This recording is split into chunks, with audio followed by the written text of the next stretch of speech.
எல்லாருக்கும் வணக்கம். அரட்டை ஸ்குவாட் வந்துட்டோம். நான் முதலாளி மட்டும் 3 பேரும் double header, Sunday double header.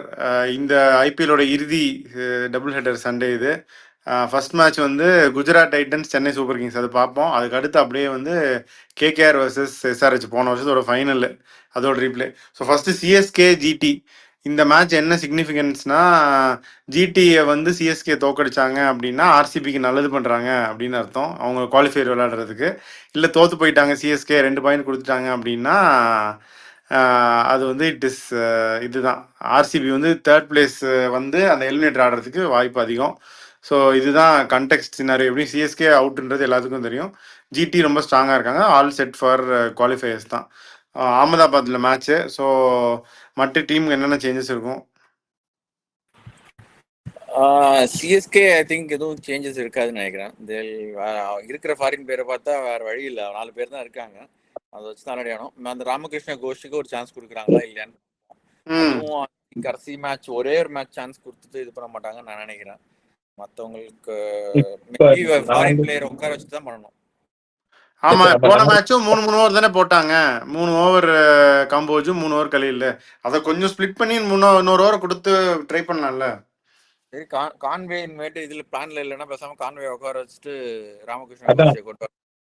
அதான் நானும் கேட்கிறேன். இப்போ நான் ஃபாரின் பிளேயர் வச்சிருக்கணும்ன்றதா அவங்கள அலையானு அவசியமும் கிடையாது. அந்த ஸ்டேஜுக்கு வந்துட்டோம்.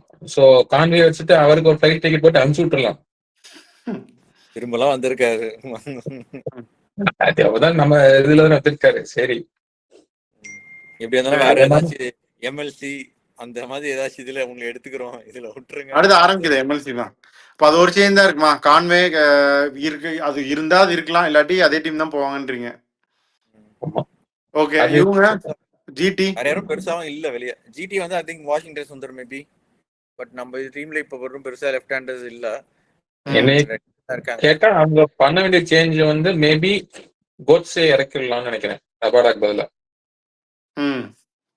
ஆனா அவங்க வந்து ரபாடா கோட்ஸே விளையாண்ட ஒரு மேட்ச் 2 மேட்ச் நல்லா விளையாண்டாரு.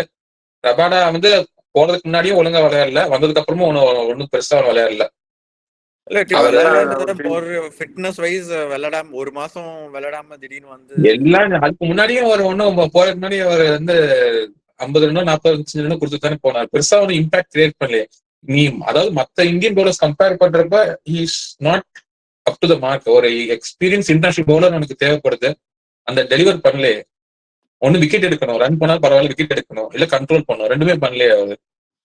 ஸோ அதனால இந்த ஒரு சேஞ்ச் இருக்குன்றீங்க. கோட் சேஃபா ரபாடா இருக்கலாம், மட்டும் வந்து வாஷிங்டன் சுந்தர் உள்ள வரலாம் அப்படின்னு நினைக்குது. நான் வந்து அதான் அவங்க இது 2 டீமுமே பெருசா சேஞ்ச் பண்ண மாட்டாங்கன்னு தான் நினைக்கிறேன். அது டே மேட்ச்ன்றதுனால சொல்றேன். சரி, கொஞ்சம் துபே ஜடேஜா தான் கொஞ்சம் நடுவில் வந்து எப்படி ஸ்பின்ல தடவுறாரு, ஒரு ஆஃப் ஸ்பின்னர் தான் நல்லா இருக்குமேன்னு பார்ப்பாங்கன்னு நான் நினைக்கிறேன். சரி, ஓகே. கீ மேட்சப்ஸ் என்ன இருக்கும் இந்த மேட்சுக்கு? கீ மேட்சப்ஸ் யார் இவங்க? நம்ம young bowling line top, sorry young batting டாப்ல ஆயுஷ் மாத்ரே, கான்வே யங் சொல்ல முடியாது, பட் இந்த பக்கம் இவர் உர்வில் பட்டேல் இருக்காரு. அவங்க 2 பேரும் இப்போ ஒரு எக்ஸ்பீரியன்ஸ் அட்டாக், ஒரு வெல் செட் அட்டாக் ஃபேஸ் பண்றாங்கன்னா இது ஒரு நல்ல ஆப்பர்ச்சுனிட்டி கொஞ்சம் எக்ஸ்பீரியன்ஸ் பண்றதுக்கு. ஸோ அது நல்லா இருக்கும். அட்டாக் பண்ணாங்க அப்படின்னா ஜிடி பவுலிங் போறதுல எக்ஸ்போஸ் ஆச்சு போன மேட்ச். அந்த பிட்ச் வந்து 180 பேர் தான் சொல்லிட்டு இருந்தாங்க, 235 வரைக்கும் விட்டாங்க. 210 கூட கண்ட்ரோல் பண்ணிருக்கலாம், 235 வரைக்கும் விட்டாங்க. ஸோ அப்படி இருக்கப்ப GT will try to come back harder. So இதை யூஸ் பண்ணி நம்ம அட்டாக் பண்ணா maybe we could exploit GT's bowling or expose. இது டே மேட்ச், ஸோ ஒன்றும் பெருசா சேஞ்ச் ஆஃப் எதுவும் இருக்காது. சேம் ஆல்மோஸ்ட் சேம் தான் இருக்கும். மேபி டச் ஹிண்ட் ஸ்லோ ஆகலாம். அதே தான், நம்ம 3 விக்கெட், அவங்களோட 3 விக்கெட், முதல்ல 3 விக்கெட் எடுக்கணும். கலீல் வந்து லாஸ்ட் ஒரு 2-3 மாசம் விக்கெட் எதுவும் எடுக்கல, பட் நல்லா தான் போட்டார். டாட் பால்ஸ் நிறைய போட்டிருக்காரு, அதுக்கு முன்னாடி நிறைய நியூ பால் விக்கெட் எடுத்தாரு. அவரும் கம்போஜும் நல்லா போட்டிருக்காங்க. ஸோ அது பிளஸ் 100 நம்ம உடனே கொண்டு வரணும். 7th ஓவர் கொண்டு வந்து நம்ம ஃபர்ஸ்ட் இனிஷியலா அந்த 3 விக்கெட் எடுக்க ட்ரை பண்ணணும். ஓகே, நான் சில நம்பர்ஸ்லாம் சும்மா பார்த்தேன். ஜிடி இப்படி அடிக்கிறாங்களேன்னு சொல்லிட்டு கொஞ்சம் இதெல்லாம் பார்த்தேன். நான் என்ன நினைக்கிறேன்னா, இவங்க நீ சொன்ன கலீலும் கம்போஜும் தான் வந்து one of the highest dot ball bowlers around இந்த இதில். அப்படியே ஆப்போசிட்ல பார்த்தீங்கன்னா குஜராத் டைட்டன்ஸ் தான் வந்து they have played least dot balls இந்த டோர்னமெண்ட்டு, பவர் பிளே எஸ்பெஷலி. இன்னொரு டேட்டா என்னன்னா, குஜராத் டைட்டன்ஸ் வந்து எவ்ரி 4 பால்ஸ் ஒரு பவுண்டரி வருது அவங்க பேட்டிங் அப்போ. அது வந்து not just power play. Power பிளேல வந்து 4 பால்ஸ் பெர் பவுண்டரிங்கிறது அவங்களுக்கு, அப்புறம் இன்னும் ஒரு டீம் இருக்கு. But through out the innings வந்து எவ்ரி 4th பால் ஒரு பவுண்டரி வருது குஜராத் டைட்டன்ஸ்க்கு. அப்போ அவங்க அதுதான் அவங்களுடைய டெம்ப்ளேட்னா, இதுவே வச்சுக்கோங்களேன், ஒரு எவ்ரி 4th பால் ஒரு பவுண்டரினா, அப்போ 120 பால்ல வந்து 30 பவுண்டரி வச்சுக்கோ, 120 ரன் அங்கேயே வந்துருச்சு. ஒரு 4 6 வச்சுக்கோ, 130 ரன். மிச்சம் இருக்க 90 பால்ல அவங்க வந்து 70 ரன் அடிச்சாலே 190 200 வந்துருது ஈஸியா. ஸோ அதுதான் அந்த ஸ்பெசிஃபிக்லி சாய் சுதர்ஷன் அண்ட் கில் வந்து ம் அவங்க வந்து சாய் சுதர்ஷன் வந்து எடுத்ததே என்னன்னா ஃபர்ஸ்ட் எப்படி சிங்கிள் எடுக்கலான்ற மாதிரி தான் விளையாடுறாரு. அதுக்கப்புறம் பால் நல்லா இல்லைனா தான் அந்த 4 அடிக்கிற mind set. First mind set single, single. அதுக்கப்புறம் பால் நல்லா இல்லைன்னா அதை அடிக்க பாக்குறாரு. அந்த மாதிரி மைண்ட் செட். இது வந்து இவங்க பவர் பிளேல நம்ம அடிக்கணும், ஹார்டா போகணும், மிடில் ஓவர்ஸ்ல ரொட்டே அப்படிலாம் கிடையாது. எல்லா ஃபேஸ்லயும் ஒரே மாதிரி போகுது. எல்லா ஃபேஸுமே வந்து எவ்ரி 4th பால் பவுண்டரி வருது அவங்களுக்கு. அப்போ மிச்சம் இதெல்லாம் வந்து அவங்க கரெக்டாக ரொட்டேட் பண்றாங்க. இதுல இன்னொன்று என்னன்னா, கில்லு சாய் சுதர்ஷன் 2 பேரோட ஸ்ட்ரைக் ரேட்ஸுமே வந்து 140s இருக்கு. ரொம்ப வந்து அவங்க ஹேமர் அண்ட் டாங்ஸ் போல பவர் பிளேல வந்து அவங்க 48 50 இப்படி தான் வராங்க. பட் அதை மெயின்டைன் பண்றாங்க த்ரூ அவுட் தி இன்னிங்ஸ். ஒரு சிலர் வந்து பவர் பிளேல வந்து 65 அப்படின்னு அடிச்சுட்டு அதுக்கப்புறம் அப்படியே கிராஃப் டவுன் வர மாதிரி இல்லை. தேர் கன்சிஸ்டன்ட்லி மெயின்டைனிங் தட். போன மேட்ச் வந்து இந்த 4 பாலுக்கு ஒரு பவுண்டரி வரல. Unfortunately they where not up to the இது. பட் இதுதான் அவங்களுடைய இன்னும் டீப்பாக டேட்டா பார்த்ததுல what I could observe. So இதை வந்து ஆப்போசிஷன்ஸ் வந்து கொஞ்சம் டேக்கிள் பண்ணணும் அப்படின்னு நான் நினைக்கிறேன். 4 பாலுக்கு பவுண்டரி கொடுக்கறது நீங்கள் டாட் பால் போட்டு 5 பால் ஆக்குங்க, 6 பால் ஆக்குங்க. இன்னும் கொஞ்சம் ப்ரெஷர் பில்ட் பண்ண சொல்லுங்க. அவங்கள பிளான் ஏவிலேருந்து மாற்றணும் அப்படின்னு நான் நினைக்கிறேன். அவங்க ஸ்கோரிங் கண்ட்ரோல் பண்ணாலே அவங்க more prone to make errors. Wicket கொடுக்கறதுக்கு வாய்ப்பு அப்படிதான் இருக்கு. ஆனா ஒரு தடவை ஷாருக் கான் தான் இன்டர்வியூ கொடுத்தாரு, டிஎன்பிஎல் ஷாருக் கான் சொன்னாரு, சாய் சுதர்ஷன் வந்து ஒரு தடவை அவுட் ஆயிட்டாருன்னா அடுத்த மேட்சை பத்தி யாரும் கவலைப்பட மாட்டாங்க. ஏன்னா ஒரு தடவை விக்கெட் அவுட் இந்த மாதிரி லோ ஸ்கோர்ல கொடுத்தா அடுத்த விடவே மாட்டாங்க விக்கெட். He has that அந்த intensity to keep on scoring. So பார்ப்போம் என்ன பண்றாரு. அப்படி இல்ல, எனக்கு இன்னொன்னு என்னன்னா, சுபம் துபே மட்டும் நல்லா, சுபம் துபே நல்லா அடிச்சிட்டு இருந்தார் போன சீசன். இந்தியா டீம்ல எடுத்துட்டாங்க அப்படின்னு சொன்ன அப்புறம் அப்படியே போச்சு. இந்த மாதிரி ஏதாவது போகுது அப்படி சொல்ல முடியாதுடா, எல்லா பிளேயருக்கும். துபே வந்து இஸ் ஸ்பிளிட்மென்ட், அதாவது ஃப்ரீடம் போயிருச்சுன்னு நினைக்கிறேன். முன்னாடி வந்து போன மாதிரி சீசன் அடிச்சப்பெல்லாம் ஃப்ரீடம் இருந்துச்சு, நீங்க போனா அடிச்சு தூக்கலான்னு. இப்ப வந்து ஃப்ரீடமே இல்ல. நம்ம போயிட்டோம்னா ஃப்ரீடம் இருக்கு, ஃப்ரீடம் வந்து கொடுத்துதான் இருக்காங்க. என்ன வர பொசிஷன் தெரியல, வரும்போதே வந்து 5 விக்கெட் போய் தான் உள்ள வராரு. 4 இல்லடா, அது காரணம் என்னன்னா, he played the season throughout the season. இல்ல அதுவும் இல்ல, இன்ஜுரியோட ஆடிருக்காரு. ஒரு நிகிலோட தான் he has been playing this entire season with the Nikhil. So அது நிறைய நமக்கு தெரியறது இல்ல. இப்பதான் மீடியா ரிப்போர்ட்ஸ்ல ரீசெண்டா ஒரு 1 வீக்கா சொல்லிட்டு இருக்காங்க. ஸோ அதனால ஒரு ஃபுல் டோர்னமெண்ட் இன்ஜுரியோட ஒரு அட்ஜஸ்ட் பண்ணி விளையாடும் போது அதுவும் நம்ம எதிர்பார்க்க முடியாது தான். சரி, இதுதான் உங்களுக்கு last game of the season. So வேறு ஏதாவது சொல்கிறீங்களா இந்த மேட்சை பற்றி? அப்படியே ஃபேண்டசிக்கு நம்ம போயிடலாம். என்னென்ன ஃபேண்டசி பிக்ஸோ பண்ணுங்கள், யார் ஜெயிப்பான்னு சொல்லுங்கள். ஃபேண்டசி பிக் வந்து யாரு? கில்லு, சாய் சுதர்ஷன், அப்புறம் வந்து மாத்ரே, பட்லரே விடுறீங்க. சொல்லுங்க, பட்லர் யாருக்காருக்கு வேற யாரும் சொல்லணும்ல. சரி, ஓகே. மாத்ரே, கில்லு, சுதர்ஷன். இன்னொன்னு சொல்லிருங்க, பரவாயில்ல, 3 பேர் தானே இருக்கும். இன்னொன்னா பிரவிஸ். ஓகே. மத்தே நான் திட்டுறேன், ஆனா நான் எடுக்கிறேன் Jadeja. Sai Sudharsan, Buttler. Okay, Buttler. Conway ஆனா விளையாடுவாங்க தான் நினைக்கிறேன். So Conway. Bowler 330 match. So ஸ்பின்னரா போறேன். ஓகே. சரி, கலீல் எடுத்துடலாம். விக்கெட் எடுக்காட்டியும் கலீல் எடுக்கலாம்னு தான் நினைக்கிறேன். ஒன்று கலீல், வேற யாரு? ஊர்வில் பட்டேல் போன மேட்ச் அடிக்கல. இந்த பிச்சில் மாற்றுன்னு தான் நினைக்கிறேன். கொஞ்சம் கிராஸ் பேட் ஆடினாலும் சர்வே பண்ணிடலாம் இந்த பிச்சில் எல்லாம். ஸோ ஊர்வில் பட்டேல், யாரு? பிரசீத், அப்கோர்ஸ் பிரசீத், சிராஜ், ரெண்டுல எப்படி வேணாலும் பார்த்து எடுத்துங்க. ஸோ இதுதான் என்னுடைய ஃபேண்டசி சஜஷன்ஸ் இந்த கேமுக்கு. என்ன சிஎஸ்கே தானா திருப்பியும் கடைசியில? கண்டிப்பாக சிஎஸ்கே தோத்தாங்கன்னா ஆர்சிபிக்கு தான் அது சிக்கல். இல்ல எனக்கு என்னன்னா, ஆர்சிபி வந்து போன மேட்ச் விளையாண்ட பவுலிங்க வச்சு விளையாண்டாங்கன்னா அடுத்த மேட்ச் மட்டும் அவங்க ஜெயிச்சிருவாங்களா? சரி, ஓகே, அதுக்கு தனியா வருவோம். இப்போ இந்த மேட்ச் சிஎஸ்கே தானா? அப்போ இந்த மேட்ச் சிஎஸ்கே தான். Okay done. டெல்லி அப்போ சாம்பியன். சிஎஸ்கே எல்லா ஏக மனதா மொத்த சீசனையும் உழப்புன குஜராத் மாதிரி இந்த குஜராத் சீசனும் சிஎஸ்கேன்னு சொல்லி முடிச்சு மங்களம் பாடிட வேண்டியதான். சரி, அடுத்த மேட்ச் கேகேஆர் வர்சஸ் சன்ரைசர்ஸ். எங்கன்னா டெல்லியில போன சீசனுடைய ஃபைனலிஸ்ட் இவங்க ரெண்டு பேரும். Unfortunately both have not made it this time. Sunrisers ஆனால் ஒரு பிட் ஆஃப் மொமெண்டம் இருக்கு அவங்களுக்கு. கேகேஆர் பாவம் நிறைய மழையும் இது பண்ணிருச்சு, அவங்களை அஃபெக்ட் பண்ணிருச்சு நிறைய ஃபிக்சர்ஸை. என்னென்ன சேஞ்சஸ் இருக்கும் மட்டும்? எஸ்ஆர்ஹெச் அதான் போன மேட்ச் நான் விளாட்னாங்களே, ஆல்மோஸ்ட் அதே டீம் தான் கொண்டு போவாங்கன்னு நினைக்கிறேன். எல்லாருமே நல்லா பெர்ஃபார்ம் பண்ணிட்டாங்க. ஸோ அந்த மொமெண்டமுக்காக அது just continue with same team. KKR தெரியலையே, அவங்க என்ன பேசுறத பார்த்தா 2-3 கோச்சிங் ஸ்டாஃப் இப்பயே கொஞ்சம் ஏதோ சேஞ்சஸ்லாம் பண்ணியிருக்க மாதிரி சொல்றாங்க. அவர் அபிஷேக் எலவேட் பண்றாங்களா? பண்றாங்க. ஸோ அவர் வந்து எப்படி இது பண்றாங்க, அவங்க முடிஞ்சிருச்சு அடுத்த வருஷத்துக்கு பிளான் பண்ணாங்கன்னா நிறைய வந்து வெளியே உட்கார வச்சுன்னா லைக் பேட்டிங் பொசிஷன் கீழே கொண்டு வச்சுட்டு ப்ராப்பர் பேட்ஸ்மேன் மேலே விளாட வைக்கலாம். ரஹானேயோ எல்லாருமே வெங்கடேஷ் ஐயர் ரீட்டைன் பண்ணணும், ஓப்பனிங் இறக்கிடலாம், அந்த மாதிரி ஒரு ஸ்பாட் மேலே கொண்டு போகலாம். பட் கொண்டு போவாங்களா அப்படின்னா பண்ண மாட்டாங்க. ஐ திங்க் அவங்களுமே அதே டீம்ல தான் போவாங்க. மோஸ்ட்லி அதே டீம் தான் போவாங்கன்னு நினைக்கிறேன். குர்பாஸ் நிறைய மாற்ற மாட்டாங்க, ஏன்னா அவங்களோட லாங் ஸ்டாண்டிங் டெம்ப்ளேட் அதானே. அவங்க நிறைய நாள் தான் கன்டினியூ பண்ணுவாங்க. அவங்க நிறைய டாப்ல இருக்க தான் ஜெயிச்சிருக்காங்க. ஸோ சேஞ்ச் ட்ரையல் பண்ண மாட்டேன்னு நினைக்கிறேன். வெங்கடேஷ் ஐயர் நீ ரீட்டைன் பண்ணணும்னு நினைக்கிற, பட் அவங்க திருப்பி கொஞ்சம் ஏதாவது ரீபில்ட் பண்ணணும்னா இவரை விட்டுட்டு திருப்பி ஆப்ஷன் எடுக்கலாம். ஆனா அதே 23க்கு போவாரான்னு தெரியல. திருப்பி போனார்னா அவ்வளோ போக மாட்டாரு. 10 to 12 he will go.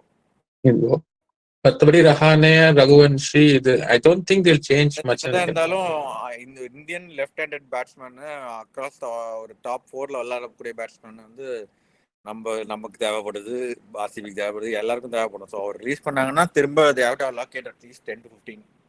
Moeen அலி வரமாட்டாரா இந்த மேட்சுக்கு? மொயின் அலி வருவாரோன்னு எனக்கு தோணுது. வரவே இல்லையே. இல்லையோ, அங்கேயே இருக்காரு. Sorry okay. ரோமன் பவல் வரல. அதேதான் போவாங்கன்னு நினைக்கிறேன். எஸ்ஆர்ஹெச்சும் மேபி அவ்வளவுதானே, அவங்களும் ஒன்றும் சேஞ்ச் பண்றதுக்கு இல்லை. எஸ்ஆர்ஹெச் என்ன சேஞ்ச் பண்ணுவாங்க? நோ சேஞ்ச் தான். அவங்க அதே ஜெயிச்சிட்டாங்களா போன மேட்ச் வேற, ஸோ அப்படியே கண்டினியூ பண்ணிடுவாங்க. அதுவும் டெல்லி கிரவுண்டு அவங்களோட இன்னொரு ஹைதராபாத் ட்வின் கிரவுண்ட் மாதிரி அவங்களுக்கு இன்னும் கொஞ்சம் சிறுசு. ஸோ நாளைக்கு கேப்டலைஸ் பண்ண பார்ப்பாங்க. ஆமா, சரி. அப்ப என்ன இது மேட்சப்ஸ், என்ன கீ மேட்சப்ஸ் இந்த மேட்சுக்கு? டிராவிஸ் ஷேக் வெர்சஸ் வைபவ் அரோரா. வைபவ் அரோரா லெஃப்ட் ஹேண்டர்ஸ்லாம் நல்லா போட்டிருக்காரு. ஸோ வைபவ் அரோரா எப்படி அவங்க டாப் 3 லெஃப்ட் ஹேண்டர்ஸுக்கு எப்படி போடுறாரு, ஏர்லியா எடுக்கிறாரா இல்லையான்னு. போனதெல்லாம் கொஞ்சம் அபிஷேக் இன்னதான் எல்லாருமே வச்சு ஜெயிச்சாலும் இன்னும் டிராவிஸ் ஹெட் வந்து அந்த இது வரல. ஸ்லோ பால் கொஞ்சம் பவுன்ஸ் பண்ணா, அதுவும் மிட் ஆஃப் ரெண்டு இடத்துலயும் அவங்க கேட்ச் கொடுத்து தான் போயிட்டு இருக்காரு. டிராவிஸ் ஹெட் ஸ்ட்ரைக் ரேட்டே இந்த பவர் பிளேல மட்டும் ஆல்மோஸ்ட் ரன்னபால் தான் இருக்கு. 102 அப்படிதான் இருக்கு. அவர் தெரியல, ரொம்ப யோசிக்க ஆரம்பிச்சிட்டாரான்னு தெரியல. போன வந்து பிரைஸ் ஆன் இஸ் விக்கெட், அது சொல்லி நம்ம விக்கெட்டை விடக்கூடாது அப்படிங்கிற மைண்ட் செட்டுக்கு போக ஆரம்பிச்சாரு. ஹெட்டே அப்படி போனா அப்புறம் மத்தவங்க எப்படி? ஆனா இஷான் கிஷன் போன மேட்ச் வழக்கம் போல முதல்ல ஆரம்பிக்கும் போது ஒரு செஞ்சுரி, முடியும் போது கொஞ்சம் அடிச்சுட்டோம்பா, அடுத்த வருஷத்துக்கு எடுத்துருங்க அப்படின்ற மாதிரி அவர் இது பண்ணிட்டாரு. அவர் வந்து அவ்வளோ ட்ரை பண்ணி மும்பை வந்து எடுத்தாங்க. 14 கொடுத்து அவங்க என்டையர் ஒரு 3 வருஷத்தை எடுத்தாங்க. அந்த சரி வேணாம் அப்படின்னு விட்டு போனாங்க. இவங்களும் தான் பண்றாங்க. ஒரு கன்சிஸ்டன்ஸ் கிடையாது. ஒரு மேட்ச் யாராவது திட்டினாங்கன்னா ஒரு மேட்ச் அடிச்சிடுறது, அதுக்கப்புறம் ஜாலி பண்ணிடுறதா இந்தியன் லிவிங்ஸ்டன் அப்படின்னு. Indian Livingstone. ஓகே, என்ன கீ மேட்சப் இந்த மேட்ச்ல? இந்த மேட்சப் வந்து இவங்களோட மிடில் ஆர்டர் வர்சஸ் வருண் சக்கரவர்த்தி. சன்ரைசர்ஸோட மிடில் ஆர்டரும் வருண் சக்கரவர்த்தி நிறைய அப்படி இது பண்றாங்கன்னு இருக்கு. ஏன்னா மோஸ்ட்லி அவ்வளவு தூரம் அவங்க டாப் 3 இருக்க மாட்டாங்க எண்ட் ஆஃப் த வரைக்கும், யாராவது ஒருத்தரனா இருக்கலாம். பட் மிடில் ஆர்டர் போன மேட்ச் கூட அப்படித்தானே கடைசியில, அதாவது போன மேட்ச்ல வந்து 14th ஓவர் கிட்ட 250 ப்ரொஜெக்டட் ஸ்கோர் இருந்துச்சு. அப்படியே கொஞ்சம் கொஞ்சமா டிராப் ஆகிட்டே வந்துச்சு. இந்த முடிகிறப்ப வந்து 235 முடிச்சிட்டாங்க. அது கொஞ்சம் கடைசியில அடிச்சதுல, இல்லாட்டி அது கூட வந்திருக்க மாட்டாங்க. இன்னொரு சைட் ரிவர்ஸ்ல பாத்தீங்கன்னா குர்பாஸ் இப்போதைக்கும் இது வரைக்கும் பெருசா கான்ட்ரிபியூட் பண்ணல. Last chance for him. அவருக்கும் 20-30 அவ்வளவுதான், அதுக்கு மேல ஒன்றும் பண்ணல பெருசா. ஆமா, பெருசா கான்ட்ரிபியூட் பண்ணல. அவங்களுக்கும் இவங்க பேட் கமெண்ட்ஸ் போன மேட்ச் நல்லா போட்டாரு. உனத்கட் திருப்பி வந்துட்டாரு, அவரும் மோஸ்ட்லி ரீடைன் பண்ணிடுவாங்க. உனத்கட் தான் player to watch out for இந்த விக்கெட்ல. Especially Unadkat may have good purchase அப்படின்னு தான் நான் நினைக்கிறேன். பேக் எண்ட்லேயும் போடுவார், விக்கெட் எடுப்பார். ஸோ உனத்கட் அகேன்ஸ்ட் தம் இந்த back end of the innings இன்ட்ரெஸ்டிங்காக தான் இருக்கும். Middle over and back end இதுதான் என்னுடைய இது. கொஞ்சம் ரன்னை புல் டவுன் பண்ணுவார் விக்கெட்ஸ் எடுத்தாருன்னா. ஸோ அது வந்து that might be the difference அப்படின்னு நான் நினைக்கிறேன். ஸோ யார் கிளாஸனும் வந்து எப்படி ஸ்பின்னர்ஸ் விளாட்றாருன்னு, வருண் சக்கரவர்த்தி நரேன் வந்து கிளாஸன் எப்படி விளாட்றாருன்றது கொஞ்சம் முக்கியம் தான். அவரும் வந்து ஒரு 50 போட்டாரா, அதுக்கப்புறம் 30 ரன்னுக்கு மேலே கூட நினைக்கிறேன் என்டே டோர்னமெண்ட் எல்லாத்துலேயும் வந்து 30 அப்படி தான் அடிச்சாரு. பெருசாக பெர்ஃபார்ம் பண்ணல அவரும். ஆமாம், சரி. அப்போ யார் ஜெயிப்பாங்க சொல்லுங்க? Momentum SRH. இருந்தாலும் கேகேஆர் சொல்கிறேன். கேட்கன்றீங்க. ஆனால் எஸ்ஆர்ஹெச் தான் நான் நினைக்கிறேன். யார் வித் இது ஃபார்ம். அதனால 2 பேர் எஸ்ஆர்ஹெச் சொல்கிறோம், ஒருத்தர் வந்து கேகேஆர்னு சொல்கிறாரு. ஃபேண்டசி எடுக்க ஆரம்பிங்க. ஃபேண்டசி வந்து இவங்க கேகேஆர் பவுலர்ஸ் அரோரா, வருண் சக்கரவர்த்தி, அப்புறம் பேட்ஸ்மேன் வந்து இந்த செட்டு இவங்க Abhishek Sharma and Travis head வேணாம், அனிகேத் வர்மா. சர்மா வர்மா குர்மா. நான் வந்து அதான் சர்மா வர்மாவை ஷவர்மான்னு சொல்லலாமா? எங்க அவனுங்க இன்னொருத்தன வரலையே. Sharma plus Varma shawarma. Okay. Best fantasy option Narine first. அதுக்கப்புறம் திடீர்னு ஹெட் வந்து ஏதாவது அடிச்சிட்டாருன்னா சரி ஹெட்டேக்கே சொல்லுவோம். என்னதான் இருந்தாலும் ஹை இது இருக்கு. அதுக்கப்புறம் வருண் சக்கரவர்த்தி சொல்லிட்டீங்களா? சொல்லியாச்சு. சொல்லிட்டீங்க, சரி. இஷான் கிஷான், அப்புறம் கிளாசன். ஓகே. நான் என்ன ரசல் விட முடியாது ஃபேண்டசி. நீங்கள் 11 எடுத்தீங்கன்னா ரசல் எடுக்காமல் எடுக்கிறது கொஞ்சம் மனசுக்கு கஷ்டப்படும். ரசல் எடுத்துடலாம். தென் தட் ஹி வில் கான்ட்ரிபியூட் இது. அப்புறம் ரஹானே கூட எடுக்கலாம். இந்த மாதிரி வெனியூவில் வேல்யூ ஃபார் ஷார்ட்ஸ் இருக்கும், ரஹானே கண்டிப்பாக எடுக்கலாம். 2 இது தவிர வேற யார்? ஹர்ஷித் ராணா எடுக்கல, அது ஒரு ஆப்ஷன். குல்தீப் யார் எடுக்கல? சரி, குல்தீப் இல்லையோ, சாரி, ஹர்ஷித் ராணா எடுக்கல. வேற யாரு? உனத்கட் எடுத்துட்டீங்கல்ல? உனத்கட் எடுத்துருவேன். உனத்கட் எடுத்துருவேன். Harshit Rana, Andre Russell, Ajinkya Rahane. So 12 சொல்லியிருக்கோம். So viewers can big which ever they want. இன்னொன்று வந்து இஷான் மலிங்காவும் ஒரு டர்ன் அரவுண்ட் பண்ணது. இஷான் மலிங்கா, நிதிஷ்குமார் ரெட்டி விக்கெட் எடுக்கல, பட் டர்ன் அரவுண்ட் பண்ண மேட்ச் அவங்க Malinga, Ishaan Malinga is also good option for fantasy. Okay, so viewers பார்த்து சூஸ் பண்ணுங்க. ஸோ இதான் 2 மேட்ச்சு சண்டே டபுள் ஹெட்டரு. இதில் வந்து 2 எஸ்ஆர்ஹெச் ஒரு கேகேஆர் சொல்லியிருக்கோம். அதில் வந்து வழக்கம் போல் சிஎஸ்கேன்னு சொல்லி மொய் எழுதிட்டோம். அவங்க மொய் எழுதுறாங்களா யாருக்குன்னு நம்ம மேட்ச் போனால் தான் தெரியும். ஸோ இதான் இந்த மேட்சை பொறுத்த வரைக்கும். நீங்கள் எதாவது சொல்லணும்னா சொல்லுங்கள், வி கேன் க்ளோஸ். இன்னைக்கு அதுக்கப்புறம் டிஸ்கஸ் பண்ணலாம். அதான் ஒரு குவாலிஃபை ஆகி முடிச்சாங்களோ அதுக்கப்புறம் குவாலிஃபை ஆகாத டீம் எல்லாம் அடிக்கிறாங்க. ஆமா, நேற்று சொல்ல மாதிரி இது வரைக்கும் குவாலிஃபை இல்லை அப்படின்னோடனே எல்லாம் கொஞ்சம் ஃப்ரீ ஆயிட்டாங்கன்னு நினைக்கிறேன். அதுக்கப்புறம் கொஞ்சம் நல்லா ஜாலியா விளையாடுறாங்க எல்லாம் பேட்ஸ்மேன்ஸ். ஸோ ஜெயிக்கல. ஆனா 2 குவாலிஃபை ஆகாத டீம் நாளைக்கு விளையாடுறாங்க. எப்படி போகுதுன்னு பார்ப்போம். மட்டும் சொன்ன மாதிரி குவாலிஃபை ஆன டீம் ஒண்ணு நாளைக்கு சென்னை ஜெயிக்குமா, சாரி இன்னைக்கு ஜெயிக்குமான்னு பார்ப்போம். So will be back with review. மாத்திட்டு இருக்காங்க. So we'll sign off with this. Bye.